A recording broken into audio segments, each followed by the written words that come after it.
ओम शांति। सृष्टि चक्र के अद्भुत खगोलीय रहस्य के पहले सत्र में आप सभी का स्वागत है। इस साइंटिफिक मूविंग मॉडल के द्वारा हम इस खगोलीय रहस्य के बारे में हम आपको बताना चाहेंगे। इस चित्र में स्वस्तिका का चिन्ह दिखाया गया है। यह स्वस्तिका का चिन्ह भारत तो क्या, पूरे विश्व का सबसे प्राचीनतम चिन्ह है। और इस स्वस्तिका के सिंबल का जितना ज़्यादा महत्व आध्यात्मिकता में है, उतना ही ज़्यादा इक्वली इम्पोर्टेंस वैज्ञानिक दृष्टिकोण से भी है। तो इस स्वस्तिका के वैज्ञानिक अर्थ, इसका वैज्ञानिक महत्व क्या है, वो हम इस साइंटिफिक मूविंग मॉडल के द्वारा हम आपको बताएंगे।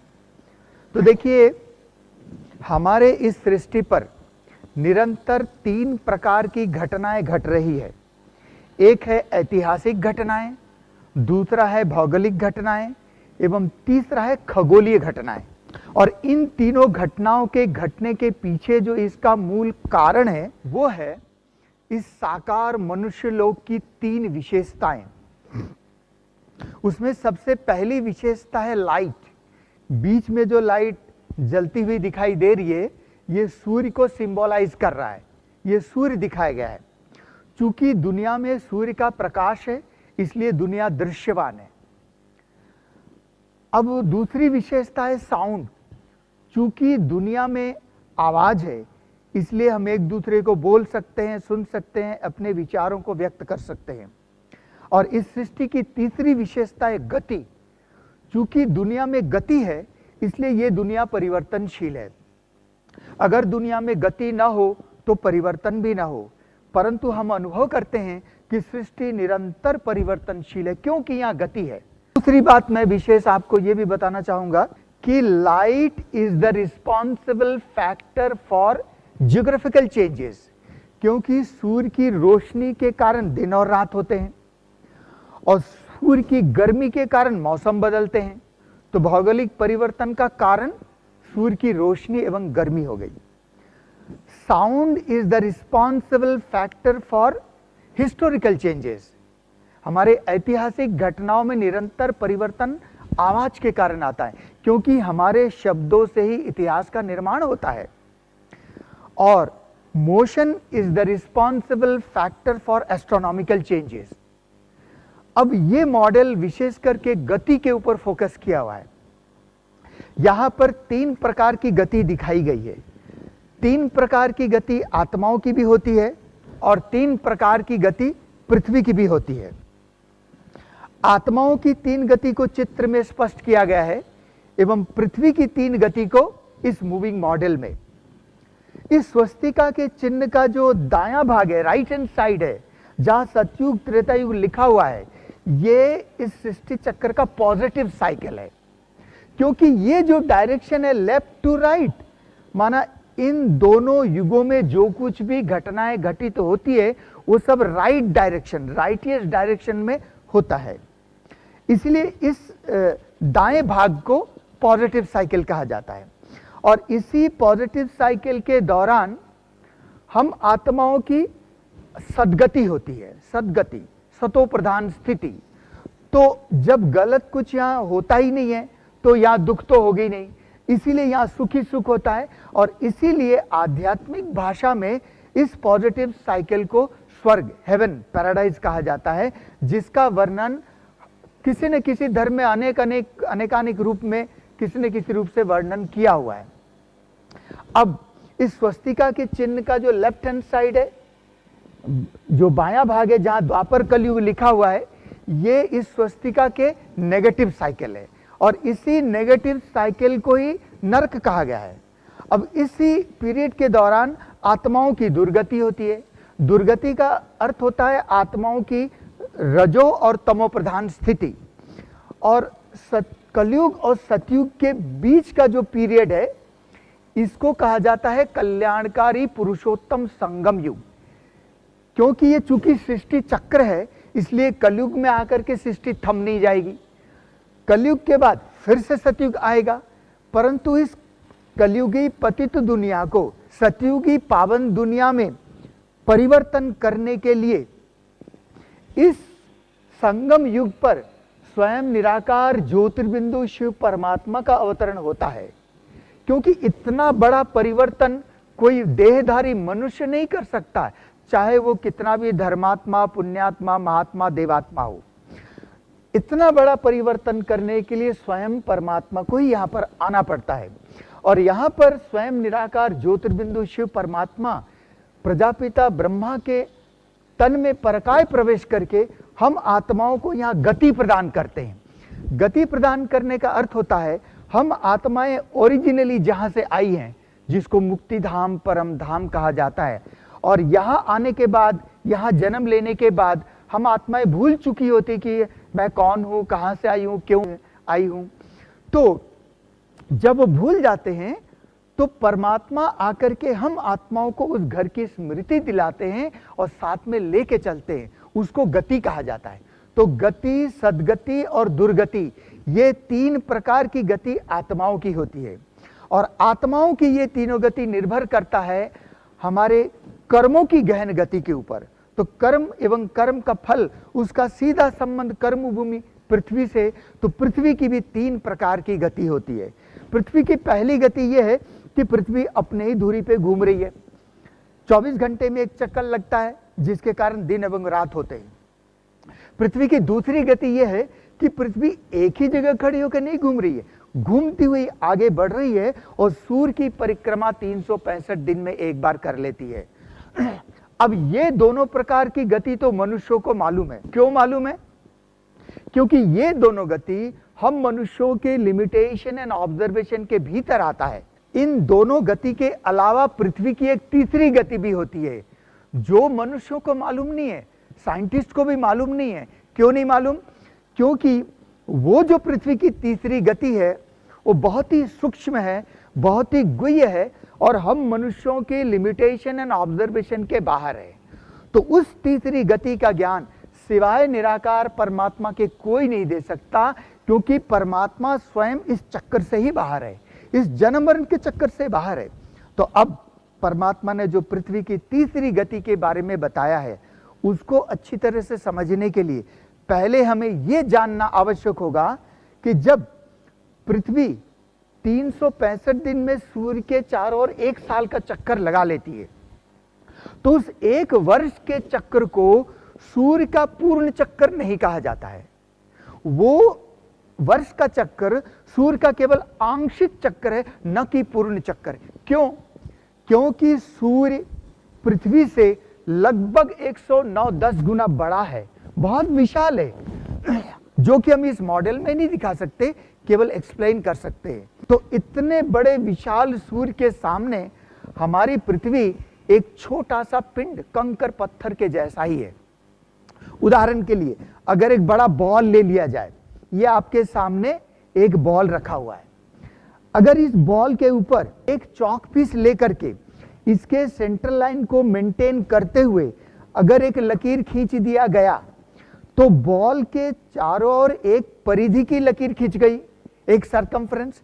तो एक परिधि की लकीर खींचने से पूरे बॉल के सरफेस एरिया की पुताई चौक से तो नहीं हो गई, तो वो तो केवल एक लकीर, जितना मोटा चौक हुआ उतने ही हुई। तो अब वो ठीक इसी प्रकार से हमारा सूर्य एक बहुत बड़ा बॉल है, गैसेस का बॉल है। अब देखिए, और पृथ्वी उसी चौक पीस के जैसा है। तो चौक पीस जैसी छोटी पृथ्वी इतने बड़े विशाल सूर्य का एक वर्ष का चक्कर जब लगाती है, तो एक वर्ष में छोटी सी पृथ्वी इतने बड़े विशाल सूर्य का केवल एक परिधि का ही तो चक्कर लगा पा रही है। तो एक वर्ष के चक्कर से पृथ्वी इतने बड़े विशाल सूर्य का पूरा स्फेरिकल सरफेस एरिया कवर नहीं कर पा रही है।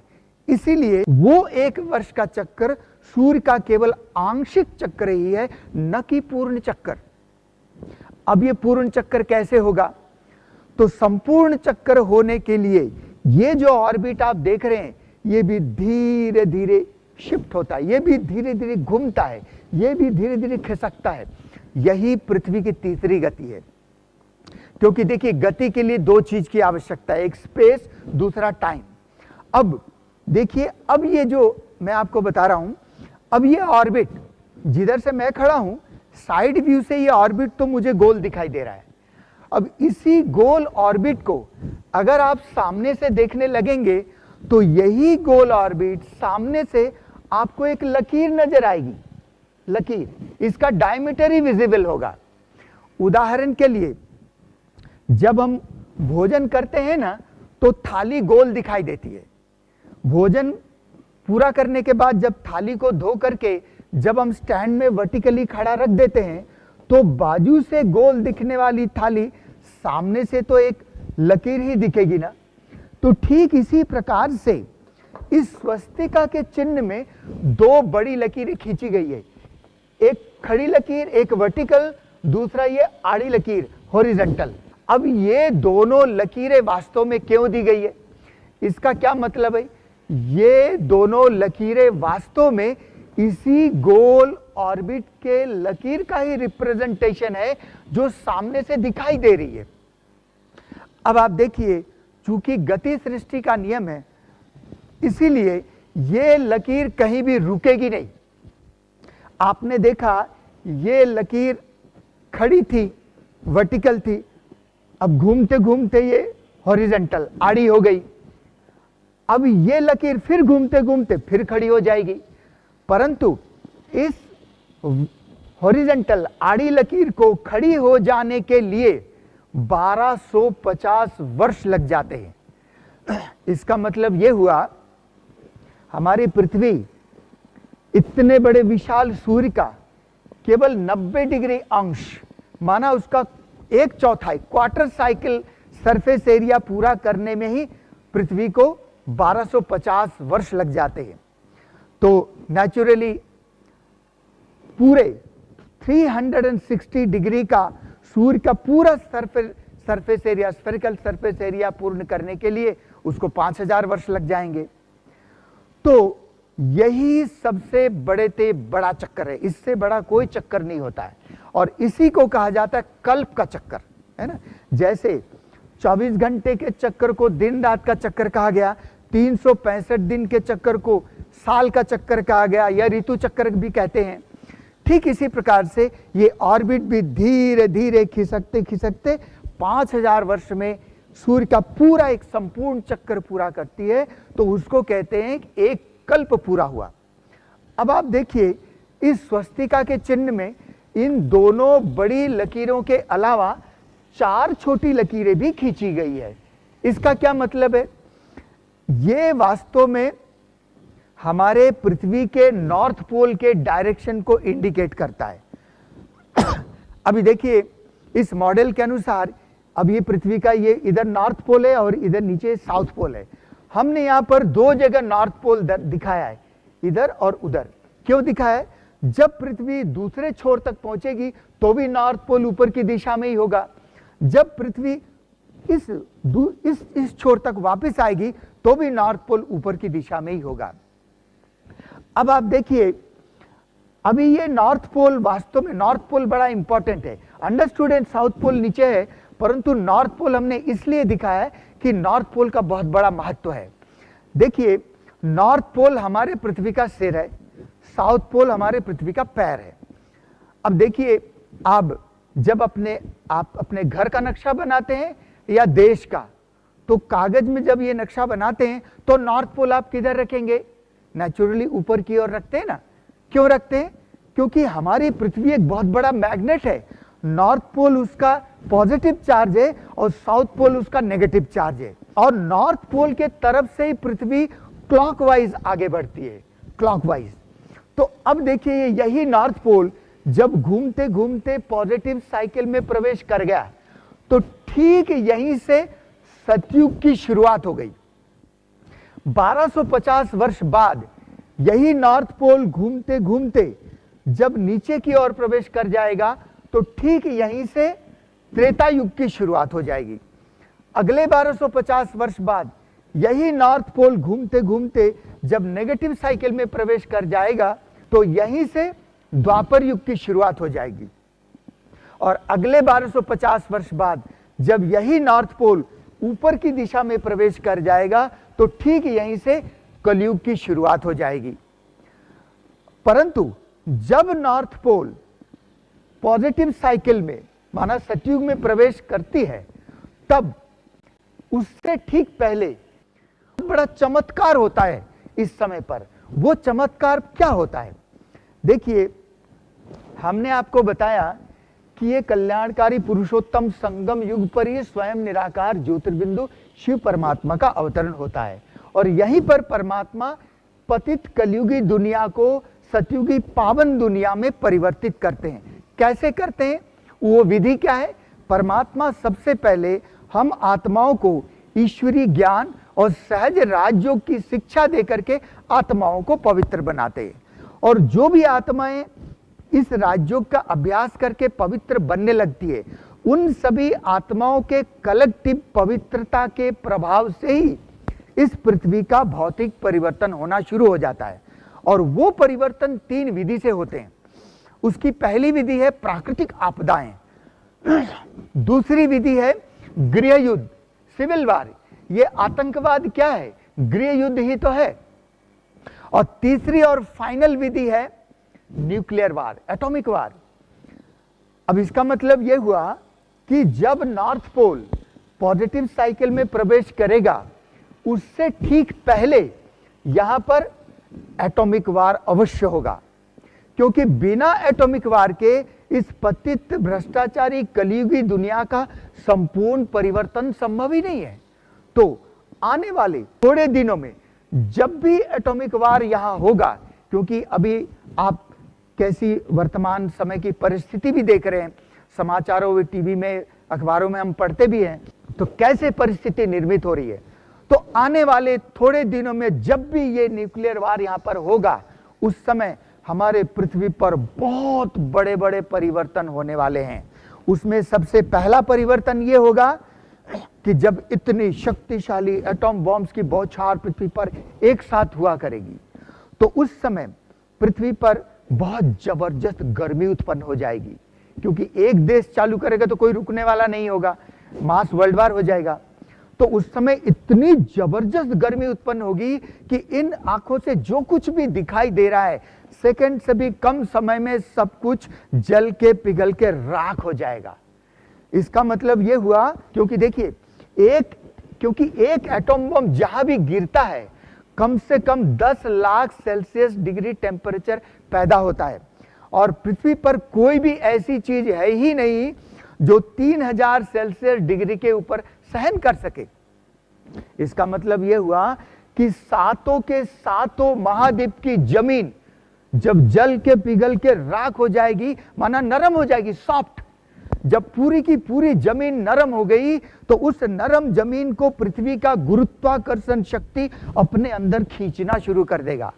माना सातों के सातों भूखंड की जो जमीन है वो पृथ्वी के कोर भूगर्भ केंद्र बिंदु की तरफ दौड़ेगी और वहीं इकट्ठी होकर के एक विशाल भूमि का रूप ले लेगी अंदर। इसका मतलब यह हुआ कि जितने भी देश अभी इस दुनिया में मौजूद है, सब के सब पानी के नीचे चला जाएगा। परंतु जो मैं चमत्कार की बात यहां कर रहा था वो यह होगा कि भारत की जमीन कभी भी पानी के नीचे नहीं जाएगा। ऐसा चमत्कार क्यों होगा? उसके 2 कारण हैं। पहला कारण है, भारत की भूमि पर स्वयं निराकार ज्योतिर्बिंदु शिव परमात्मा का अवतरण होता है, जो कि इन्फिनिटी पॉजिटिव एनर्जी है। तो परमात्मा के अवतरण से भारत की भूमि एनर्जी के सूक्ष्म वाइब्रेशन से रिचार्ज होना शुरू हो जाता है। कोई भी दूसरा देश अगर भारत देश के ऊपर एटॉम बॉम्ब से अटैक करना चाहेगा तो उसके नेगेटिव संकल्प को परमात्मा की पॉजिटिव एनर्जी की शक्ति उसको रोकेगा और उस देश को कोई ना कोई कारण नजर आएगा जिससे वो भारत पर एटॉम बॉम्ब से अटैक करने का प्रोग्राम पोस्टपोन करता रहेगा और भारत पर फाइनल अटैक करने से पहले या तो कोई तीसरा देश ही उस पर अटैक कर देगा या फिर कोई ऐसी प्राकृतिक आपदाएं ऐसी आ जाएगी जिससे उस देश का अस्तित्व ही समाप्त हो जाएगा। इसका मतलब यह हुआ, परमात्मा की शक्ति से ही भारत की भूमि बचती है। वरना भारत में भी अगर एटॉम बॉम्ब गिर गया तो भारत की जमीन भी नरम होकर के अंदर चली जाए, परंतु वो काम परमात्मा होने ही नहीं देता। और वैसे भी ये नियम है, इस दुनिया में एवरीथिंग इज साइक्लिक, हर चीज गोल है। हमारे हिंदी में शब्द बहुत अच्छे हैं, भूगोल, खगोल, एवरीथिंग इज साइक्लिक। तो जो भी संकल्प हम करते हैं अच्छा या बुरा, वही संकल्प कई गुना मल्टीप्लाई होकर के हमारे पास ही लौट के आती है। तो भारत देश कभी भी दूसरे देश पर अपने आप स्वतः अटैक करने का न तो संकल्प करता है न करेगा। सत्ता में कोई भी बैठा हो, परमात्मा की शक्ति काम करती है। अगर कोई दूसरा देश ऐसा संकल्प कर रहा होता है, माना वो अपनी मुसीबत खुद के लिए ही बुला रहा है। चलिए, परमात्मा ने भारत को एक बहुत बड़ा मेजर प्रॉब्लम से बचा दिया, परंतु भारत को छोड़ करके पूरे विश्व में जब इतने घमासान एटॉमिक वार होंगे, उससे पूरे विश्व के जलवायु में बड़ी तेज गति से परिवर्तन आएगा और उसी के कारण जो प्राकृतिक आपदाएं हैं वो घड़ी घड़ी जल्दी जल्दी आएगी और हाई इंटेंसिटी में आएगी। उदाहरण के लिए, अभी कहीं भी भूकंप आता है तो 8.9 रिएक्टर स्केल से ज्यादा कहीं भी नहीं आता है, परंतु उस परिस्थिति के दौरान 10 से लेकर के 20 रिएक्टर स्केल तक भूकंप आया करेंगे। और उसके साथ साथ पृथ्वी के अंदर अंदर कहीं ना कहीं सैकड़ों ज्वालामुखी पक रही है। सारे के सारे ज्वालामुखी उस परिस्थिति में अंदर ही अंदर एक साथ फटना शुरू हो जाएगा, उसको बाहर आने का चांस ही नहीं मिलेगा। तो आप सोचिए, सैकड़ों ज्वालामुखी की गर्मी पृथ्वी के समुद्र के अंदर से, है ना, और हजारों लाखों एटॉम बॉम्ब की गर्मी बाहर से, तो क्या हाल होगा। जितने भी बड़े बड़े बर्फ के पहाड़ है, चाहे समुद्र के अंदर है या बाहर है, सब के सब तेज गति से पिघल जाएंगे और समुद्र का सी लेवल 100% बढ़ जाएगा। तो दूसरा कारण यह है, समुद्र का लेवल कितना भी क्यों ना बढ़ जाए, फिर भी भारत की भूमि का संपूर्ण विनाश कभी भी नहीं होता। क्यों? क्योंकि ड्रामा प्लान अनुसार भारत की भूमि की भौगोलिक स्थिति ही ऐसी है कि मीन सी लेवल से बहुत बहुत बहुत ऊंचा है। हाँ, इतना अवश्य होगा कि भारत का जितना भी समुद्र का किनारा, कोस्टल एरिया जितना भी है, वो सब के सब डूब जाएंगे, परंतु तीव्र गति के भूकंप के कारण कुछ नई जमीनें भी उभरेंगी और उसी से भारत का एक बहुत बड़ा नक्शा बन जाएगा। अभी जो भारत का नक्शा है उससे कई गुना बड़ा हो जाएगा और उस नक्शे के अंदर भारत के आस पड़ोस के जो बचे हुए देश होंगे वो भी भारत में मर्ज हो जाएंगे, भारत में शामिल हो जाएंगे, कहलाएगा भारत ही। इसका अर्थ यह हुआ कि जब नॉर्थ पोल पॉजिटिव साइकिल सतयुग में प्रवेश करता है तो सतयुग में भारत के अलावा कोई दूसरा देश होता ही नहीं है, भारत ही संपूर्ण विश्व होगा। अगला परिवर्तन यह होगा कि भारत को छोड़ करके जितनी भी जमीन अंदर चली गई, तो ड्रामा प्लान अनुसार अंदर अंदर उसकी सेटलमेंट इस तरीके से हो जाएगी कि पृथ्वी की जो भूमध्य रेखा, सेंटर पॉइंट, इक्वेटर, उसके दोनों तरफ नॉर्दर्न हेमिस्फेयर और साउदर्न हेमिस्फेयर दोनों गोलार्ध में बराबर जमीन और बराबर पानी का डिस्ट्रीब्यूशन, बंटवारा हो जाएगा। ऐसा क्यों होगा? क्योंकि उस भयंकर विनाश के दौरान भारत की भूमि बचेगी और भारत की भूमि पर केवल और केवल संपूर्ण पवित्र आत्माएं ही जीवित रहेगी, जिसको हमारे आध्यात्मिक भाषा में एडवांस पार्टी कहा जाता है। तो उस संपूर्ण पवित्र आत्माओं के पवित्रता के वाइब्रेशन को रिसीव करके प्रकृति अपने आप को उन आत्माओं के अनुसार सेट कर लेती है। इसको समझने के लिए सबसे अच्छा उदाहरण है, अगर आपने जापान के डॉक्टर मसारू इमोटो का रिसर्च एक्सपेरिमेंट सुना होगा। उन्होंने एक बर्तन में पानी लिया, उसमें उस पर वो नेगेटिव वाइब्रेशन फीड करना शुरू किया, तो उसने ये रिजल्ट पाया कि उस पानी का जो मॉलिक्यूल स्ट्रक्चर है वो विकृत हो गए। अभी जब उसने दोबारा उसी पानी को जब वो पॉजिटिव वाइब्रेशन देने लगा तो उसी पानी का मॉलिक्यूल स्ट्रक्चर बहुत सुंदर हो गए। तो इससे यह सिद्ध हुआ कि प्रकृति, नेचर हमारे वाइब्रेशंस को कैच करती है और हमारे अनुसार अपने आप को ढाल लेती है, सेट कर लेती है। तो इसी सिद्धांत के अनुसार उस परिस्थिति में उन संपूर्ण पवित्र आत्माओं के वाइब्रेशन को कैच करके प्रकृति अपने आप को इक्वेटर के दोनों तरफ बराबर जमीन और बराबर पानी का बंटवारा हो जाता है। जैसे बराबर पानी और बराबर पानी का बंटवारा हो गया तो तुरंत पृथ्वी बैलेंस हो गई। बैलेंस होते ही पृथ्वी की एक्सिस जो 23.5 डिग्री अभी झुकी हुई है, इमीडिएटली 0 डिग्री सीधी खड़ी हो जाएगी, क्योंकि पृथ्वी बैलेंस हो गई। बैलेंस होने के बाद झुकने का प्रश्न ही नहीं उठता है। जैसे पृथ्वी सीधी 0 डिग्री सीधी स्ट्रेट खड़ी हो गई, तुरंत अगला परिवर्तन यह होगा कि पृथ्वी का जो सेंटर पॉइंट ऑफ ग्रेविटी है वो स्थिर हो जाएगा, स्टेबल, कांस्टेंट। सूर्य का सेंटर पॉइंट ऑफ ग्रेविटी पहले से स्थिर है। जब दोनों का सेंटर पॉइंट ऑफ ग्रेविटी स्थिर हो चुका होगा तो सूर्य से पृथ्वी की दूरी भी स्थिर हो जाएगी। इसका मतलब यह हुआ कि पॉजिटिव साइकिल में सतयुग त्रेता युग में पृथ्वी सूर्य के चारों ओर इक्वल डिस्टेंस मेंटेन करते हुए ऑर्बिट बिल्कुल गोल घुमा करेगी, जैसे अभी इस मॉडल में दिखाया हुआ है। अब जैसे पृथ्वी की ऑर्बिट गोल घूमेगी तो तुरंत सूर्य की रोशनी और गर्मी पृथ्वी पर साल भर एक जैसी पड़ेगी। और यही कारण है सतयुग त्रेता युग में माना पॉजिटिव साइकिल में सदा बहार वसंत ऋतु ही साल भर होती है। यहां सर्दी गर्मी बारिश का अलग अलग मौसम होता ही नहीं है, सदा बसंत ऋतु। और इसका एक प्रमाण आज भी दुनिया में है। वो क्या है? अपने भक्ति मार्ग के मंदिरों में, चित्रों में, मूर्तियों में कभी कहीं नहीं देखा होगा कि श्री कृष्ण जी को, श्री राम जी को या अन्य देवी देवताओं को आपने कभी शॉल, स्वेटर, कोट, कंबल पहने देखा है? कभी नहीं देखा है ना। क्यों? क्योंकि यहां पर सदा बसंत ऋतु है, इसकी आवश्यकता ही नहीं है। अब अगला परिवर्तन यह होगा कि जैसे पृथ्वी सीधी खड़ी हो गई, तुरंत पृथ्वी के दोनों पोल में न जमीन होगी न बर्फ होगा, पानी ही पानी होगा। क्यों? क्योंकि एटॉमिक वार के फोर्स से पूरी जमीन अंदर चली गई और एटॉमिक वार के गर्मी से पूरा का पूरा बर्फ पिघल गया, तो पानी पानी होगा। अगला परिवर्तन यह होगा, आजकल जो दोनों पोल में 6 महीना दिन और 6 महीना रात हुआ करता है, उसका प्रश्न समाप्त, क्योंकि पृथ्वी सीधी खड़ी हो गई। सतयुग त्रेता युग में कर्क रेखा मकर रेखा होता ही नहीं है।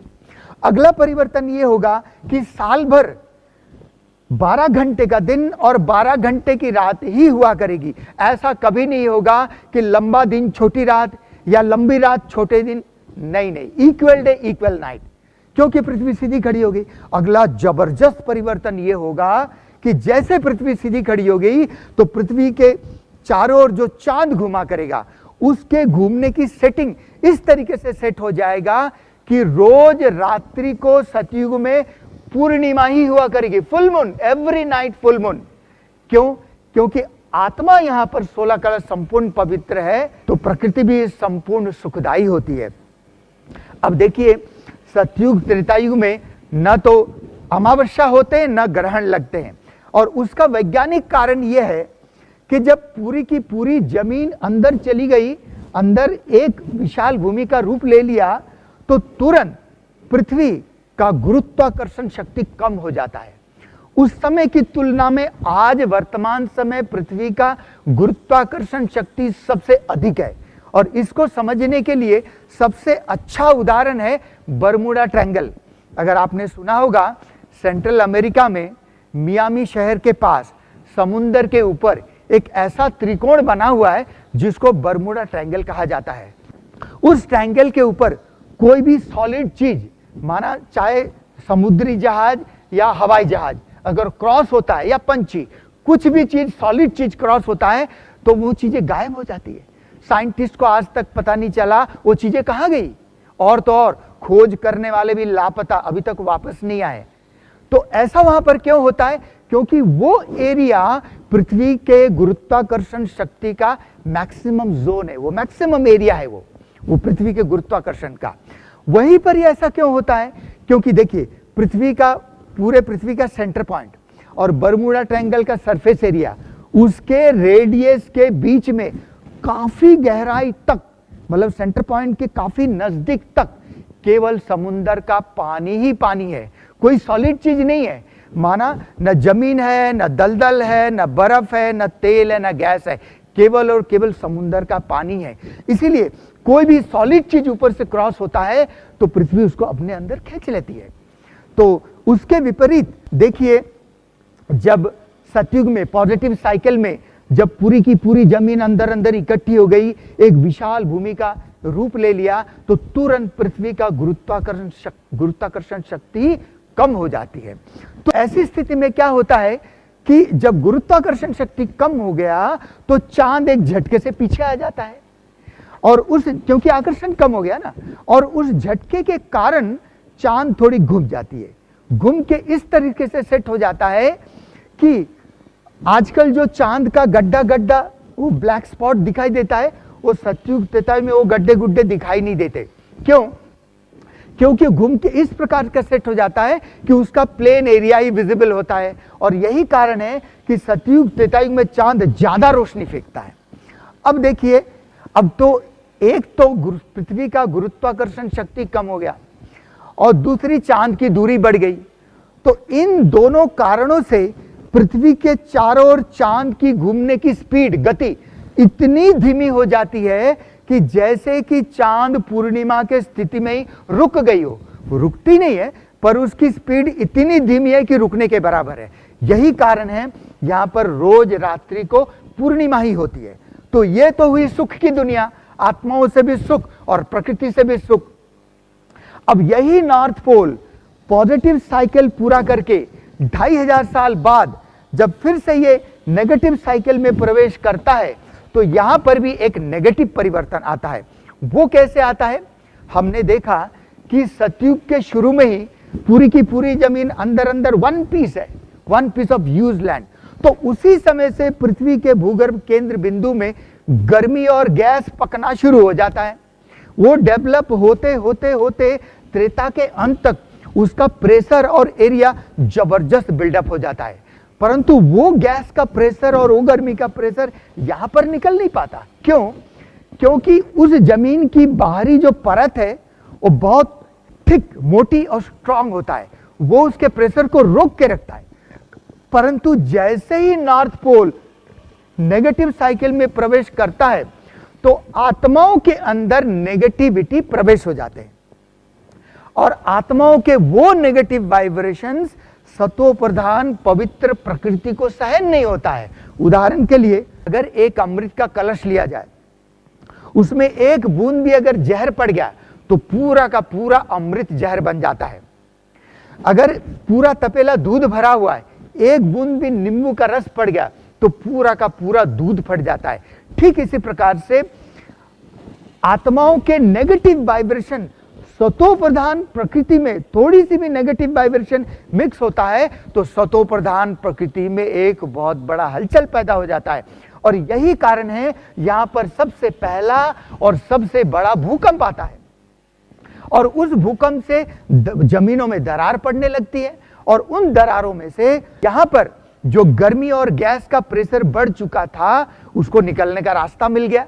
जैसे ही रास्ता मिला, इतनी तेज गति से वो गैस का प्रेशर बाहर आता है कि एक भयंकर आंतरिक विस्फोट होता है, पूरी जमीन को फाड़ के बाहर आता है। उस आंतरिक विस्फोट के कारण वही एक जमीन अंदर जो एक पीस थी वो टुकड़े टुकड़े में बिखर के पृथ्वी में चारों समुद्र के सतह पर आकर के आ जाता है, और उसी से ही 7 महाद्वीप का फिर से निर्माण हो जाता है। और उसके पैरेलल में जो गर्मी का प्रेशर है वो ज्वालामुखी के रूप में निकलने लगते हैं, और उन ज्वालामुखियों के द्वारा ही बड़े बड़े पर्वत श्रृंखलाओं का निर्माण होता है, जैसे हिमालय, अरावली, विंध्याचल आदि आदि।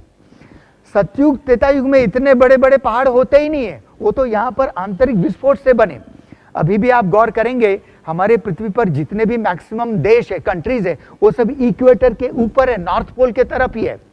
साउथ पोल के तरफ केवल न्यूजीलैंड, ऑस्ट्रेलिया, अमेरिका, अफ्रीका का थोड़ा थोड़ा भाग ही तो है, और जितने भी बड़े बड़े पहाड़ है वो भी नॉर्थ पोल के तरफ इक्वेटर के ऊपर ही है। इसका अर्थ ये हुआ कि उस भयंकर आंतरिक विस्फोट के दौरान पृथ्वी की मैक्सिमम जमीन, ज्यादा से ज्यादा जमीन नॉर्थ पोल की तरफ खिसक गई।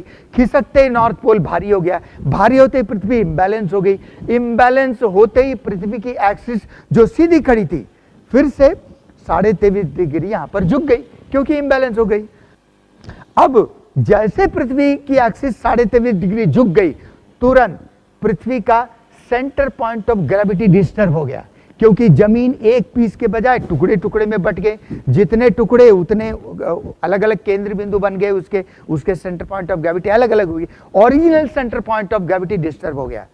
तो जैसे पृथ्वी का centre point of gravity disturb हो गया तो तुरंत सूर्य से पृथ्वी की जो दूरी है वो घटने बढ़ने लगती है, वो शुरू हो जाता है। इसका मतलब ये हुआ कि ऑर्बिट जो सतयुग त्रेता युग में पॉजिटिव साइकिल में बिल्कुल गोल घुमा करती थी, द्वापर युग नेगेटिव साइकिल में प्रवेश करते ही वो ऑर्बिट एलिप्टिकल चपटा घूमना शुरू हुआ, और एलिप्टिकल घूमते ही अलग अलग मौसम बनना शुरू हो गया। तो यहां से लेकर के कलयुग के अंत तक पूरे नेगेटिव साइकिल के दौरान लगातार कहीं ना कहीं भूकंप ज्वालामुखी फटते रहते, क्योंकि नेगेटिव साइकिल है, पाप कर्मों की दुनिया है, संबंधित आत्माओं को उसका फल भोगना ही है। अब यही नॉर्थ पोल नेगेटिव साइकिल पूरा करके जब फिर से पॉजिटिव साइकिल में प्रवेश करेगा तो यहां पर फिर से इस वर्ल्ड ऑर्डर की रीसेटिंग होगी। हमने देखा यहां पर आंतरिक विस्फोट से जमीन बिखर गई, तो रीसेटिंग के दौरान उन्हें बिखरी हुई जमीन को फिर से इकट्ठा होना है। वो कैसे होगा? उसके लिए चाहिए बाहरी ताकत, एक्सटर्नल फोर्स। वो कहां से आएगा? उसके लिए ठीक सही समय पर हमारे वैज्ञानिकों ने, साइंटिस्ट ने atom bomb, hydrogen bomb, nitrogen bomb, nuclear bombs आदि आदि बनाए हैं। और वो एक दो तो है ही नहीं, कितने देशों में आवश्यकता से अधिक है। तो आप अंदाजा लगा सकते हैं जब ये नॉर्थ पोल फिर से पॉजिटिव साइकिल में प्रवेश करेगा, उससे ठीक पहले फिर से एटॉमिक वार होगा, और उसी एटॉमिक वार के दौरान सातों के सातों भूखंड की जमीन फिर से बटोर करके इकट्ठी हो जाएगी, और फिर से हमारी पृथ्वी बैलेंस होकर सीधी खड़ी हो जाएगी और सतयुग आ जाएगा। इसी प्रकार से हर 5000 वर्ष बाद इस सृष्टि की ऐतिहासिक घटनाएं, भौगोलिक घटनाएं एवं खगोलीय घटनाओं की हूबहू पुनरावृत्ति होती ही रहती है। ओम शांति।